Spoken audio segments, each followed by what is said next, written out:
Students, today we are discussing another conformation, that is conformation of butane C4H10 CH3 CH2 CH2 CH3. You see the different conformations drawn in the figure as a figure here. That is, in the case of butane, the different conformations we'll get by rotating about the C2-C3 bond. We will get different structures, that is known as different conformations of butane.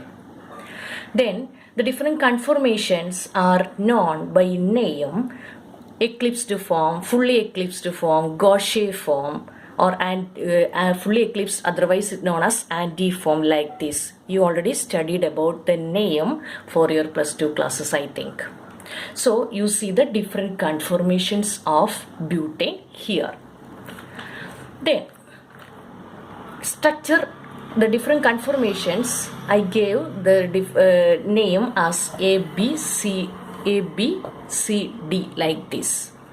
Structure D, you see the structure D, that is known as fully eclipsed form, because its dihedral angle is 0 degree. So here in the case of butane, the bulky group is CH3 group. So the CH3 form, the angle between this front carbon CH3 and back carbon CH3, that is 0 degree. So fully eclipsed form, that is the less stable conformation of butane. If we are rotating this fully eclipsed D form into 60 degree, we will get another conformation of butane, that is structure B. If we are rotating the fully eclipsed conformation, that is D form, into 60 degree in either in clockwise manner or anti-clockwise manner. If we are rotating clockwise like this, anti-clockwise like this, we will get another conformation of butane, that is structure B, which is known as Gaussian form. Then if you are rotating the structure D, fully eclipsed form, into 120 degree, we will get eclipsed form, that is structure C will be obtained. Again, if you are rotating the fully eclipsed D form into 180 degree, we will get the fully staggered form, otherwise it is known as anti-form, that is structure A will be obtained. And the structure A will be the most stable conformation of butane. Then you see the different conformations of butane marked as A, B, C, D is shown here, where C2-C3 bond is considered. Here the structure D has the highest energy with the 0 dihedral angle. This structure D is the most highest energy with the less stable. It is called fully eclipsed conformation.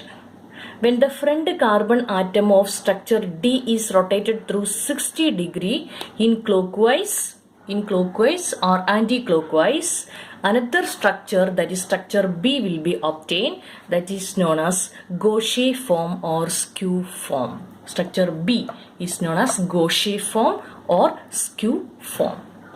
The Gaussian form is stable by an energy of 14.2 kJ per mole than the less stable eclipsed form.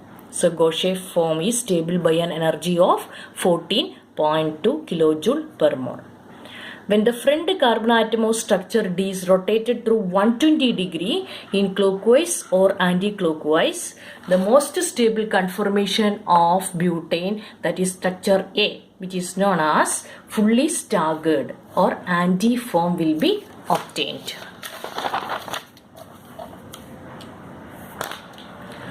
Structure A is eclipsed form is obtained, that is structure C. When the structure D is rotated through an angle of 180 degree in clockwise or anti-clockwise, fully staggered form, that is structure A, will be obtained. It is known as anti-form, that is the lowest energy form. And the point noted that the energy difference between the conformations A to D, that is 19 kJ per mole. You see the graphical representation of different conformations with the energy and carbon rotating angle is shown here. Here the 180, you see the rotation angle 0 degree, that is structure D. If we are rotating the structure D into 60 degrees, structure B will be obtained. Its energy is 3.8 kilojoule per mole. Again, if you are rotating the structure D into 120 degree, structure C will be obtained, whose energy is 16 kilojoule per mole. Then if you are rotating the structure D into 180 degree, antiform A, structure A will be obtained. So you note that structure D rotating 60 degrees, structure B will be obtained, that is Gaussian form. The structure D is rotated through 120 degree, eclipsed form, that is structure C will be obtained. Then if you are rotating structure D with 180 degree, structure A, that is antiform, will be obtained. So while studying, you draw the different conformation of butane and this energy level diagram. Okay, thank you.